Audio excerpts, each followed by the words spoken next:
कि ये जो मिसेस फिल्म है ये बहुत ही थर्ड क्लास घटिया फिल्म है, नहीं दिखाई जाती क्योंकि मिसेस का नाम यदि फिल्म का रख दिया है तो मिसेस से तो आप यही उम्मीद कर सकते हो और कोई उम्मीद हो नहीं सकती। तेज तर्रार लोग होते हैं जो इस प्रकार की कहानियां लिखते हैं, उसमें वो साइकोलॉजिकल हर पहलू को शामिल करके आपके दिमाग के साथ खेलने का वो पूरा उनकी कहानी काम करती है। तो मिक्सी में पीसने के बजाय वो सिलबट्टे पे पीसती है, तो वो एक दूसरे को कहते हैं कि ऐसा क्या स्पेसिफिक होना। तो भाई एक बात बताओ, जब जैसे आयुर्वेद में कहा गया है कि मर्दनम गुणवर्धनम, जब सिलबट्टे से मर्दन किया जाता है, सिलबट्टे पे पीसने से आपकी एक्सरसाइज भी हो जाती है। नहीं तो यही एक्सरसाइज करने के लिए आप जिम में पैसे दे दोगे, लेकिन वो एक्सरसाइज घर में हो जाती है और उसमें स्वाद भी बढ़ता है। और खाने की खाद्य की वस्तु का जो चटनी जिस पर्पस के लिए होती है कि आप उस चटनी को जब चाटते हो आपके लार अच्छी बनती है, आपका डाइजेशन अच्छा होता है। लेकिन ऐसी फिल्में जब आती हैं, जैसे मैंने बताया कि वो अच्छे वाला चल रहा है, फिर एक बहू आती है घर में और वो सबके कलह करा देती है, ऐसी फिल्में भी उन बहुओं की तरह है जो आकर हमारे दिमाग में शक के बीज बोती है, संदेह के बीज बोती है कि अरे हम जो कर रहे थे वो गलत है, हमारे पे तो अत्याचार हो रहा है। वंदे मातरम साथियों। साथियों, मैं कल ही बहुत दिनों से एक सोशल मीडिया पर एक फिल्म आई थी कुछ 1-2 वर्ष पहले शायद, मिसेस नाम की। उस मिसेस नाम के फिल्म के बारे में बहुत सारे वीडियोस आ रहे थे कि उसमें ऐसा कहा गया, वैसा कहा गया, गलत कहा गया, सही कहा गया।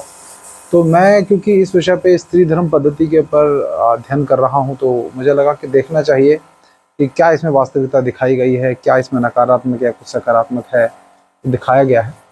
तो मैंने वो फिल्म देखी। तो आश्चर्य हुआ कि जब मैंने पूरी फिल्म देख ली तो मुझे एक ही बात दिमाग में आई, जिसको सुनकर कुछ लोग बुरा भी मानेंगे, कि इस फिल्म का नाम जो है वो मिसेस रखा गया, इसके कारण ही ये फिल्म ऐसी बनाई गई है। क्योंकि इसमें यदि इस फिल्म का नाम श्रीमती रखा गया होता और फिर ये शायद जो हरकतें उसमें की गई हैं या दिखाई गई हैं, वो सारी हरकतें जो हैं वो नहीं दिखाई जाती। क्योंकि मिसेस का नाम यदि फिल्म का रख दिया है तो मिसेस से तो आप यही उम्मीद कर सकते हो और कोई उम्मीद हो नहीं सकती। तो ये बड़ा एक हास्यास्पद मुझे बात लगी कि जिस फिल्म की शुरुआत में नाम ही मिसेस है, तो जैसे हम कहते हैं इंडिया से भारत की ओर, तो भारत जो है वो हमारा जो व्यवस्था है भारत की वो अलग है, इंडिया की जो व्यवस्था है वो अभी की जो चल रही है वो है, जो कि गड़बड़ है। तो नाम से बहुत कुछ जाहिर हो जाता है। वैसे भी बॉलीवुड ने जो है वो एक ठेका भी लिया हुआ है कि जो महिलाओं के लिए जो विषय पे जो फिल्म बनाई जाती है, तो इस फिल्म की जो समीक्षा, तो मैं नहीं कहूँगी कि मैं समीक्षा कर रहा हूँ, क्योंकि मुझे अच्छे से पता है समीक्षा जो है वो नकारात्मक ही रहेगी। क्योंकि जो इन्होंने विषय प्रस्तुत किया है वो इस प्रकार से प्रस्तुत किया है कि जैसे कहानी है और उस कहानी में आप किसी को भी नायक और किसी को भी खलनायक बना सकते हो। अगर कोई दूसरी दृष्टि से, विपरीत दृष्टि से बनाएगा, तो उसमें महिला को भी खलनायक इसमें दिखा सकते हैं कि महिला ने ऐसा बुरा हाल कर दिया कि परिवार वाले जो है वो, और ऐसा अभी हुए भी हैं केस जिसमें महिला के बर्ताव के कारण जो है पति ने आत्महत्या कर ली है। तो ऐसी फिल्में हमारे तो जीवंत उदाहरण है। तो इसके लिए कहानियों की आवश्यकता नहीं है कि इसमें केवल लड़कियों को ही को ये सामना करना पड़ रहा है अत्याचार का, या केवल लड़के वाले ही सामना कर रहे हैं अत्याचार का। ये एक पूरी कई पीढ़ियों से बिगड़ी हुई व्यवस्था है। उस व्यवस्था के कारण ये हमको उसका परिणाम आज हमें एक उसके बीमारी के रूप में दिख रहा है, जो ये जिस प्रकार की कहानी इस फिल्म में दिखाई गई है। हालांकि पूरी एक तरफा कहानी है, क्योंकि जैसे अभी एक आरत है कि भाई 2 लोगों का खाना बनाना भी भारी पड़ रहा है, तो इसमें यदि फिल्म में देखेंगे कि वो उसको खाना बनाना नहीं आता है, उसको जिस तरह से 2 लोगों का खाना बनाना पड़ रहा है, लेकिन उसमें जिस प्रकार से साइकोलॉजिकली ये बड़े बड़े ही तेज तर्रार लोग होते हैं जो इस प्रकार की कहानियां लिखते हैं, उसमें वो साइकोलॉजिकल हर पहलू को शामिल करके आपके दिमाग के साथ खेलने का वो पूरा उनकी कहानी काम करती है। ठीक इसमें भी ऐसे ही होता है। ये भी एक प्रोपेगेंडा ही है, इस प्रकार की फिल्में जो होती हैं, जिसमें आपको एक विचारधारा, इसमें निष्पक्ष रूप से उस बात को नहीं दिखाया जाएगा। और हमारा जो भारत के लोग फिल्मों से, संतों से, उनसे तो नहीं सीखते, उनको तो वो गालियां निकालते हैं संतों को, लेकिन जो ये फिल्में हैं इनसे वो ज़्यादा सीख जाते हैं। और जिन संतों ने साधना करके, भगवान के आराधना करके और बहुत सारी प्रक्रियाओं के द्वारा जो है ज्ञान प्राप्त किया है, शास्त्रों का अध्ययन किया है, स्वाध्याय किया है, उनके ज्ञान के बजाय हम इन फिल्मों के जो ये भांडगिरी करने वाले जो राइटर हैं या कोई भी और बाकी जो बनाने वाले हैं, इन सब के द्वारा लिखी गई किसी प्रोपेगेंडा को हम अपनाकर अपने जीवन में सोच रहे थे कि हाँ ये ऐसा ही होता होगा। जैसे उदाहरण के तौर पे इस फिल्म में दिखाया गया कि वो जो है भोजन 2 लोगों का बनाना उसके लिए भारी पड़ जाता है, क्योंकि वो उस प्रकार से नहीं बना पाती जिस प्रकार से जो लड़के की जो माँ है, मतलब उसकी सास जो है, वो अपने परिवार के लिए सालों से बनाती आई है। तो और वो जिस तरीके से बना रही है, जैसे उदाहरण के तौर पे इसमें होता है कि सिलबट्टे की चटनी, जब वो चटनी बनाने के लिए बात करती है तो जब वो सिलबट्टा वो मिक्सी में पीसने के बजाय वो सिलबट्टे पे पीसती है, तो वो एक दूसरे को कहते हैं कि ऐसा क्या स्पेसिफिक होना। तो भाई एक बात बताओ, जब जैसे आयुर्वेद में कहा गया है कि मर्दनम गुणवर्धनम, जब सिलबट्टे से मर्दन किया जाता है, सिलबट्टे पे पीसने से आपकी एक्सरसाइज भी हो जाती है। नहीं तो यही एक्सरसाइज करने के लिए आप जिम में पैसे दे दोगे, लेकिन वो एक्सरसाइज घर में हो जाती है और उसका स्वाद भी बढ़ता है। और खाने की खाद्य की वस्तु का जो चटनी जिस पर्पस के लिए होती है कि आप उस चटनी को जब चाटते हो आपके लार अच्छी बनती है, आपका डाइजेशन अच्छा होता है, तो इसके लिए अगर वो सिलबट्टे पे यदि बांट दिया जाता है, जैसे मेरी पत्नी जब रजस्वला होती है तो मैं 3 दिन खाना बनाता हूँ, तो 3 दिन खाना बनाता हूँ तो मैं सिलबट्टे पे ही पीसता हूँ। मैं एक अनाड़ी व्यक्ति, मुझे भी अपने परिवार के लिए खाना बनाने में बहुत सहजता नहीं होती कि भाई, क्योंकि अभ्यास नहीं है, लेकिन आनंद बहुत आता है। तो वो आनंद आने की वजह से क्या करता हूँ कि मैं उस स्वाद को बढ़ाने के लिए मैं सिलबट्टे पे ही पीसता हूँ। मुझे अगर लहसुन मिर्च कुछ भी पीसना होता है तो मैं सिलबट्टे पे पीस कर बनाता हूँ, तो बहुत अच्छा टेस्ट आता है, मेरी पत्नी को भी पसंद आता है। तो ये मेहनत करने में क्या जाता है, लेकिन उसमें जिस तरह से दिखाते हैं कि वो जो सास है वो बिल्कुल चुप होकर ऐसे कर रही है कि वो सिलबट्टे पे पीस रही है कि भाई मैं तो जिंदगी भर, मेरी तो जिंदगी हो गई इसको पीसते हुए, अब तुम्हें भी यही करना पड़ेगा। देखो उनको पसंद तो है नहीं पति को, तो भाई क्या हो गया, पति यही तो डिमांड कर रहा है कि उसे ताज़ा मिले, शुद्ध मिले, टेस्टी मिले, और आप भी तो खाओगे ना उस भोजन को, आपको भी स्वास्थ्य मिलेगा। तो मर्दन गुणवर्धन करने के लिए सिलबट्टे पे पिसवाया जा रहा है। वो ससुर की जिद नहीं है कि मैं तुम्हें तंग करूंगा, मैं तुम्हें तंग करना चाहता हूँ कि जो काम घटिया क्वालिटी की बेस्वाद जो है चटनी जो है वो मिक्सी में बनेगी, उसके जगह मैं चाहता हूँ कि घर में अगर खाएंगे सभी लोग तो एक अच्छे गुण वाली चटनी होनी चाहिए। तो इस फिल्म में वो ससुर के द्वारा जो पर्सपेक्टिव है वो है कि वो भी हुक्म देने के हिसाब से कर रहा है कि सिलबट्टे पे नहीं बनाई तुमने, बड़े प्रेम से कि सिलबट्टे पे, अरे सिलबट्टे नहीं बनाई, वो इस तरह से दिखा रहे हैं। गुणवर्धन हो जाते हैं या टेस्ट गुणवर्धन, आयुर्वेद की बात नहीं कर रहे हैं उसमें, सिर्फ ये है कि उसका ऑर्डर है इसलिए बनाई जा रही है, अन्यथा मैं तो मिक्सी में पीस लेती, तुम्हारे पास ऑप्शन नहीं है। ये छोटी छोटी बातों से खेल जाते हैं। एक आप उसमें देखोगे एक बड़ा, उसमें एक और खतरनाक चीज थी कि जब वो पीरियड्स पे होती है तो उसमें कहा था उसे खाना नहीं बनाना है। तो क्यों नहीं बनाना है 3-4 दिन, वो पॉजिटिव एस्पेक्ट उसका नहीं दिखाया गया कि भाई तुमको जहाँ आराम नहीं मिलता वहाँ तुमको उस वैसे, हालांकि उसमें 4-5 दिन बोला गया है कि 5 दिन तक वो खाना नहीं बना रही है। आदर्श रूप से जो शास्त्रों में वर्णन है वो है 3 रातों का। 3 रातों तक जो है वो रजस्वला कहा जाता है उसको, और 3 रातों तक जो है उसको 3 रात जैसे आज शुरू हुआ है तो आज की रात, कल की रात और परसों की रात, उसके अगले दिन सुबह वो सर धोकर रसोई में प्रवेश कर सकती है, भोजन बना सकती है। तो ये जो कम से कम 3 दिन का जो किया जाता है, तो उसमें जब वो पॉजिटिव एस्पेक्ट नहीं दिखा रहे कि इस बहाने देखो उस घर में उस बहू को आराम भी दिया जा रहा है 5 दिन के लिए, उसको कोई काम नहीं करवाया जा रहा है। लेकिन उसको भी नेगेटिव दिखाने के लिए उन्होंने क्या किया कि उसमें नौकरानी जो थी, शायद नौकरानी जो एक महिला बना रही होती है, वो थोड़ा उससे कम स्वाद का, उससे कम, जैसे बहुत स्पेसिफिक और होकर अपनी बहू से खाना बनवा रहे थे वो, वैसे ही वो उसके हिसाब से खाना नहीं बना रही है, लेकिन नौकरानी को कुछ नहीं कह सकते।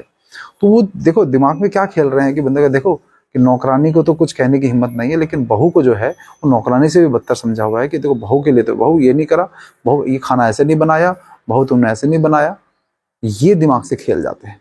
तो आप लोगों को क्योंकि इस बारे में अध्ययन नहीं है, चिंतन नहीं है, जानकारी नहीं है, तो आप उनकी बातों से बड़ी जल्दी कन्विंस हो जाते हो। जैसे मैंने ओ माई गॉड 2 की जब समीक्षा की थी फिल्म की, उसमें भी ऐसे ही था।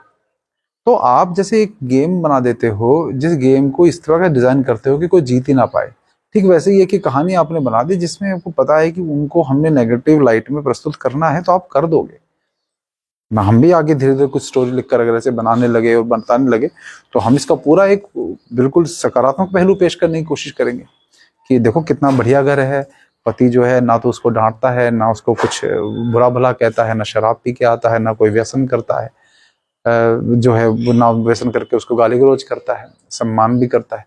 बस ये एक्सपेक्ट करता है कि जब वो उस काम से आए तो उसको खाना मिल जाए। तो बड़ी गलती क्या है कि माँ, जो लड़की की माँ है, वो माँ, अब वो लड़की अपने मायके से उसकी माँ ने उसको खाना बनाना नहीं सिखाया ढंग से, कि भाई खाना बनाना एक कला है जिसमें 2 लोग क्या 4-5 लोगों का भी खाना यदि बनाया जाए तो आराम से बनाया जा सकता है। मैं आपको बताता हूँ, मैं जो है बचपन से कभी, मेरी माँ जब तक थी जीवित, जीवन में कभी मैंने भोजन नहीं बनाया। मैगी बना दिया करता था, बहुत पहले की मैं बात बता रहा हूँ। मैगी बना दिया करता था, कुछ एक टमाटर की चटनी का छोंक थोड़ा बहुत लगा दिया तो वो भी बहुत बेस्वाद बनती थी।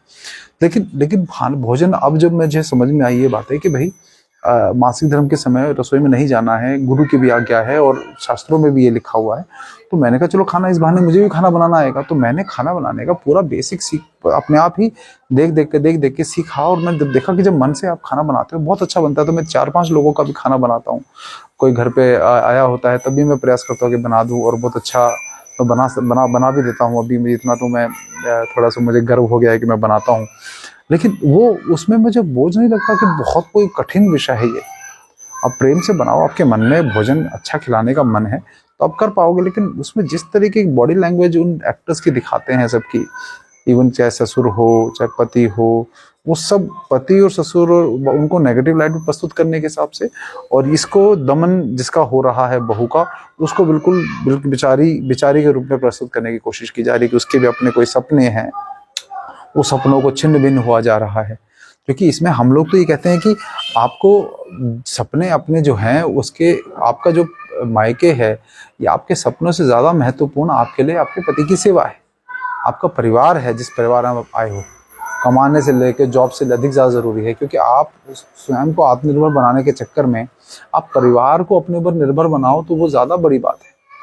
क्योंकि जैसे उसमें अंत में एक बड़ा और चीज़ दिखाई गई कि पूरी की पूरी जो एक कहानी में अंत में वो जो उनके ससुर का जन्मदिन होता है तो बहुत सारे उनके मित्र जो हैं, जो वृद्ध लोग आते हैं, और जब 15-20 लोग घर में आए हुए हैं तो ये लाजमी है कि आप जो है, अकेली एक बहू है उसके ऊपर से सारा खाना नहीं बनवाओगे भाई।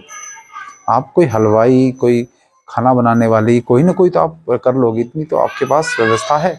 लड़का आपका डॉक्टर है तो आप जो है इतनी तो आप समझदारी हर कोई रखता है, लेकिन उसमें तो उसको बिचारी बिचारी साबित करना है। वो जो एक पानी टपक रहा है नल का, वो धीरे धीरे बढ़ता जा रहा है। मतलब वो एक तरह से सूचक था उस फिल्म में कि शुरुआत में उसके अंदर जो तूफान है जो वो बर्दाश्त कर रही है वो थोड़ा थोड़ा है, इरिटेशन बढ़ रही है। जैसे जैसे वो टपकने की, उस जो सिंक टपकता है नीचे नीचे, उसकी उसकी फ्रीक्वेंसी बढ़ती जाती है, उसकी जो पानी की मात्रा टपकने की बढ़ती जाती है, वैसे जैसे उसका भी सब्र का बांध टूट जाता है। और ये आपको भी महसूस होता है कि वो टपक रहा है। एक घर में प्लम्बर बुलाने के लिए पत्नी को, ये महिला को आजकल क्या बड़ी बात है, ऑनलाइन सर्विसेज हैं, पति बुला सकता है, नौकर जाके किसी को बुला सकता है, जब इतना रोज हो रहा है। लेकिन नहीं, आपके दिमाग के साथ खेलना है, क्योंकि वो टपकता हुआ आपको भी इरिटेट करता है एज ए दर्शक। तो ये दिमाग के साथ खेलते हैं तो अंत में वो जिस प्रकार से वो मेहमानों को तंग होकर वो नाली का पानी पिलाती है, जो भी सिंक टपकता है वो बाल्टी का पानी पिला देती है। तो हमारे यहाँ जो पंचपुराण उपासना में अतिथि का जो वो धर्म है वो निभाने का, तो वो तो खत्म ही कर दिया उसने। अपने मन में भाव ये लेकर आ रहे हैं कि अरे सच में महिलाओं के साथ तो बड़ा गड़बड़ होता है, क्योंकि आपका खुद का किसी प्रकार की आस्था भारतीयता में आपकी है नहीं, स्त्री धर्म के बारे में आपको जानकारी है नहीं, परिवार में पति के क्या कर्तव्य हैं उन सब के बारे में जानकारी नहीं, तो आप ऐसी फिल्मों से, थर्ड क्लास प्रोपेगेंडा फिल्मों से आप जल्दी इंप्रेस हो जाते हो, जिसका नाम मिसेज है। वो श्रीमती नहीं है, वो आपको पहनावे से, जो उसका पूरा पहनावा है, जो ये एक्ट्रेस इसमें है, कई फिल्मों में आई है, इसका पहनावा बिल्कुल ये भारतीय श्रृंगार करे हुए एक महिला का पहनावा जरूर है, लेकिन ये मिसेज है ये। और मिसेज का अर्थ आप लोग, ओरिजिन इस वर्ड का आप स्वयं देख लीजिए, कोई बहुत सकारात्मक ओरिजिन नहीं है शब्द का। तो मैं कभी भी अपनी पत्नी को कहीं पर अगर परिचय करवाता हूँ तो मैं कभी भी नहीं कहता, जैसे बिहार की तरफ या यूपी की तरफ या गांव में, कि हमारी मिसेज हैं ये, मैं कभी नहीं बोलता। ये मेरी धर्मपत्नी है या मेरी श्रीमती हैं, ऐसे करके मैं बात करता हूँ। तो उससे एक सम्मान का भाव जगता है। ये मैडम है हमारी, ये हम कोई बोलता है ना आपकी मैडम कहाँ है, मैं मेरी मैडम नहीं है, मेरी मेरी पत्नी है, धर्मपत्नी है, ऐसे बोलना चाहिए। तो इन शब्दों के साथ जो है इसमें बहुत अर्थ छुपे होते हैं।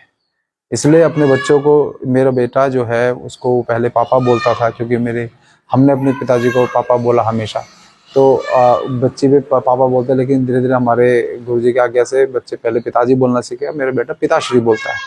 तो पिताश्री बोलने में अलग ही भाव नजर आता है, यदि आप मैं बहुत कंफर्टेबल होता हूँ। तो ये जो फिल्म है इस प्रकार की, ईश्वर ने चाहा तो इस प्रकार की जो फिल्में हैं उनको जो सकारात्मक पहलू हम भी प्रस्तुत कर पाएंगे एंटरटेनमेंट के साथ। बाकी आप लोगों से मैं निवेदन करता हूं कि जो स्त्री धर्म नाम का एक चैनल है, यूट्यूब चैनल है, जो सीनू जोसेफ जी के द्वारा स्त्री धर्म पद्धति पुस्तक लिखी गई है, उस पुस्तक में हालांकि बहुत ऐसी बातें लिखी हैं जो आप लोगों को लगेगा असंभव है, लेकिन कम से कम उसकी नॉलेज रखने में कोई बुराई नहीं है। तो यदि वो पुस्तक अंग्रेजी में है लेकिन पढ़ नहीं पा रहे हैं आप, तो उसका एक यूट्यूब चैनल उन्होंने शुरू किया है स्त्री धर्म के नाम से, STRIDHARMA धर्म। अगर सीनू जोसेफ स्त्री धर्म सीनू जोसेफ सर्च करेंगे तो वो यूट्यूब चैनल आ जाएगा। उसमें उन्होंने उस पुस्तक के अलग अलग विषयों को छोटे छोटे वीडियो बनाकर 10-10, 15-15 मिनट के वीडियो बनाकर आपके सामने प्रस्तुत किया है। तो उसको अगर यदि आप कर लेते हैं तो मुझे लगता है कि आपका बहुत बड़ा काम हो जाएगा, अगर आप उसे सुन लेते हैं। यदि आप अंग्रेजी में कंफर्टेबल हैं, कोशिश करेंगे कि आगे चल के हिंदी में भी हो जाए, लेकिन ये विषय आपको अध्ययन करना ज़रूरी है, तभी ऐसी फिल्मों से आप बच पाएंगे। अन्यथा ऐसी फिल्में आपको नकारात्मक की तरफ सोचने के लिए मजबूर कर देंगे। जैसे पहले समय में फिल्में होती थी जिसमें वो दिखाते थे कि बच्चे माँ बाप को घर से बाहर निकाल देते हैं, आती थी जैसे अवतार फिल्म थी राजेश खन्ना की, उस तरह की फिल्में। तो इन फिल्मों में या और कई फिल्मों में आपने देखा होगा कि जब जैसे दो भाई हैं, 2 भाई 3 भाई, वो बड़े प्रेम से रह रहे हैं, काम करते हैं, बड़ा सुखी घर है। बहू आती है और वो जो है उन भाइयों के बीच में या पुत्र के मन में अपने माता पिता के लिए जो है जहर भरना शुरू करती है। और वो कान का कच्चा होने के बाद, क्योंकि उसका अपना कुछ स्टैंड नहीं होता, अपना कुछ संस्कार थोड़े कम होते हैं, तो उस वजह से जल्दी कन्विंस हो जाता है और उसको नकारात्मक उसमें दिखने लगता है। और धीरे धीरे वो परिवार से झगड़ा कर लेता है, भाइयों से दूर हो जाता है, माता पिता के अपमान करना शुरू कर देता है। ठीक वैसे ये फिल्में भी करती हैं कि हम अच्छा भला अपना जी रहे हैं, महिलाएं घर में अच्छा अपना घर का चूल्हा चौका संभाल के रखा है, रसोई संभाल के रखी है, प्रेम से बड़ा खाना बना रही हैं। लेकिन ऐसी फिल्में जब आती हैं, जैसे मैंने बताया कि वो अच्छे भला चल रहा है, फिर एक बहू आती है घर में और वो सबके कलह करा देती है। ऐसी फिल्में भी उन बहुओं की तरह है जो आकर हमारे दिमाग में शक के बीज बोती है, संदेह के बीज बोती है कि अरे हम जो कर रहे थे वो गलत है, हमारे पे तो अत्याचार हो रहा है, ये तो बात सही कह रहे हैं ये करके। तो हम लोगों का जब खुद का अध्ययन नहीं होगा तो हम बड़ी जल्दी इनसे कन्विंस हो जाते हैं। तो मैं आपसे बस यही कहना चाहूँगा कि ये जो मिसेस फिल्म है ये बहुत ही थर्ड क्लास घटिया फिल्म है, और ये पूरा का पूरा प्रोपेगेंडा है हमारे समाज में रसोई को के लिए नकारात्मक भाव पैदा करने का। तो इससे बचना है हमें। रसोइयों के कारण, रसोई में शुद्ध भोजन करने के कारण ही महिलाओं में ये शक्ति है, ये ताकत है कि जिसके कारण वो हमें बीमारियों से दूर रख सकती हैं, हमें अस्पताल जाने से बचा सकती हैं, हमारे लिए प्रेम भाव से भोजन बनाकर हमें ताकतवर और पोषकता की कमी नहीं, हमारे मन में शांति रखे और प्रेम से भोजन हमको खिलाए, तो देखिए पूरा घर समृद्ध बन सकता है। ये है महिलाओं को कर्तव्य। उससे दूर ले जाकर आप स्विगी जोमेटो इन सब से ऑर्डर करके मंगाने की यदि आदत डालोगे तो करके देख लो, 1 साल में 6 महीने आप ऐसे करके देख लो, 6 महीने आप वैसे करके देख लो, आपको समझ में आ जाएगा खुद ही उत्तर, किसी से पूछने की भी जरूरत नहीं है आपको। तो ये आपको ध्यान रखना है इस बारे में। तो बस इतना ही मैं कहना चाहूँगा कि ऐसी फिल्में देखकर हमें ये जानना चाहिए कि समाज में क्या क्या गलत हमारे दिमाग में कचरा भरने की कोशिश की जा रही है फेमिनिज्म के नाम पे, महिला पर अत्याचार के नाम पे, जिसमें घर एंड में जो है डिवोर्स लेकर दूर रहना जो है वो आपकी सपनों को पूरा करने के लिए वो आपको ज़्यादा बड़ा माना जा रहा है। नौकरी करना, ये सब करना, इसके विषय में मैं बहुत वीडियोज़ में बोल चुका हूँ, मैं बार बार नहीं बोलना चाहता, लेकिन आप सबको समझदारी से काम लेना है। तो बहुत बहुत धन्यवाद। धन्यवाद।